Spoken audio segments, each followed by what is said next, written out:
வணக்கம் என் அன்பு உறவுகளே. இன்றைக்கி சுறா புட்டு செய்து காமிக்க போகிறேன். நாங்கள் இருக்க பகுதியில் சுறா மீன் கிடைக்காதனால இந்த மாசி மீனில் செய்து காமிக்க போகிறேன். வாங்க அதை எப்படி செய்யலாம், அது தேவையான பொருட்களை பார்த்துக்கலாம். சுறா புட்டு செய்வதற்கு தேவையான பொருட்களை பார்த்துக்கலாம். மீனை நம்ம இந்த வடிவில் வெட்டிக்கொள்ளணும். மஞ்சள் தூள், மிளகுத்தூள், மிளகாய்த்தூள், உப்புத்தூள், சிறிதாக நறுக்கிய வெள்ளைப்பூடு, சின்ன சீரகம், சின்ன வெங்காயம், பச்சை மிளகாய், கருவேப்பிலை.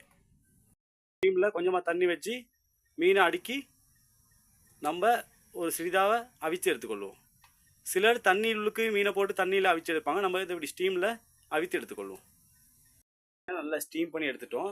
மீன் எடுத்து துண்டு துண்டாக உடைச்சிக்கொள்வோம்.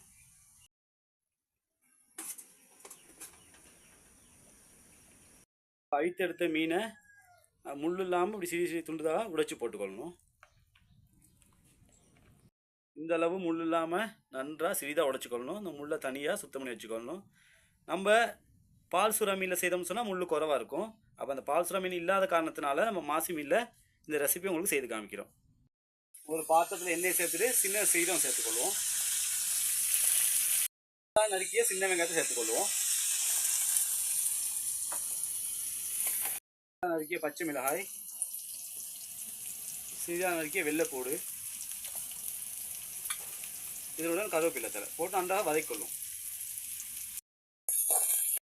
இதனுடன் மஞ்சள் தூள், தேவையான மிளகுத்தூள், தேவையான மிளகாய்த்தூள், தேவையான உப்புத்தூள். ஸ்டீம் பண்ணி அவித்து எடுத்துக்கிற சிறிதாக்கி அந்த மீனை சேர்த்துக்கொள்ளும்.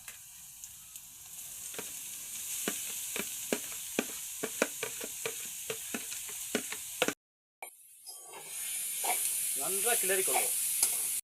இதில் உள்ள நம்ம மசாலைக்கு போட்ட உப்பு, மிளகாய்த்தூள், மிளகுத்தூள் நல்லா இந்த மீனோட ஏழு முறை நல்லா கிளறி கொள்ளணும். நன்றாக எல்லாம் கிளறின பிற்பாடு நம்ம போய் இறக்கி கொள்வோம். சுவையான சுறா புட்டு ரெடி. இதை வீட்டில் ட்ரை பண்ணி பார்த்துட்டு கமெண்ட்டில் சொல்லுங்கள். இந்த வீடியோ பிடிச்சிருந்தா AG kitchen Tamil vlog YouTube சேனலை சப்ஸ்கிரைப் பண்ணி பெல் பட்டனை கிளிக் பண்ணி சப்போர்ட் பண்ணுங்கள். நன்றி.